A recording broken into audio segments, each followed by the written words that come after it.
Welcome to FemVids Ultimo. You'll look back at what's been happening through our networks in April and the beginning of May. I'm Alicia Evans.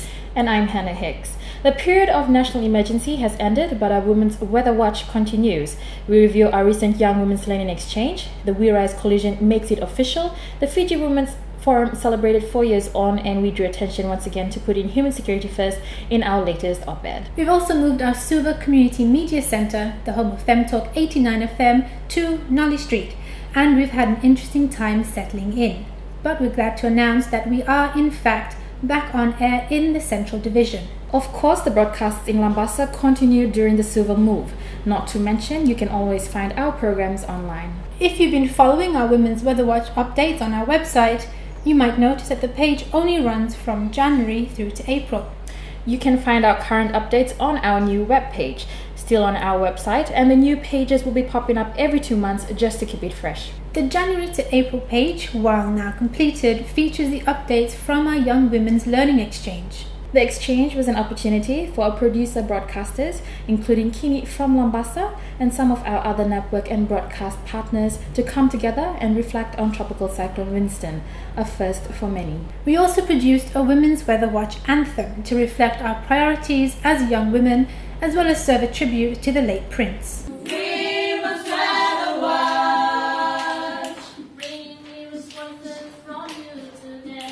You can find the video on YouTube and on Facebook, with the latter also housing an important announcement.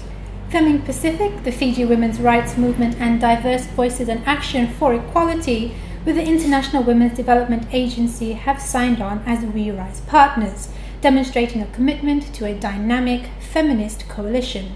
The We Rise Coalition partners offer a unique range of skills and regional networks, while representing a breadth and depth of constituencies that gives a visibility to stigmatized, marginalized, and socially excluded women, including women with disabilities, widows, rural women, young women, and women of lesbian and transgender orientation. We also commemorated 4 years as a co-convener of the Fiji Women's Forum. While the renewed MOU didn't get signed during a forum itself, a convener retreat was an excellent time to reflect. That is to say that it was timely given the retreat followed Tropical Cyclone Winston, and the first Women's Forum back in 2012 followed swiftly after the floods in the West, demonstrating women's dedication to democracy and affirming their own leadership. Lastly, we return to our latest op-ed that discusses the need to step it up for human security. This includes financing women's, including young women's, personal security.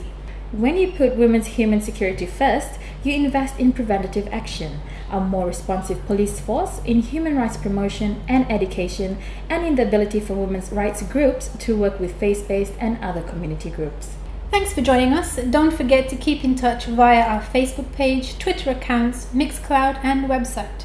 And if you want a present in your inbox once a month, sign up to be on the FemLINK Pacific newsletter. You'll find all the links you need in the video description, or leave a comment and we'll be sure to help you find what you're looking for. Thanks so much for watching. I'm Alicia Evans. And I'm Hannah Hicks. We'll see you next time.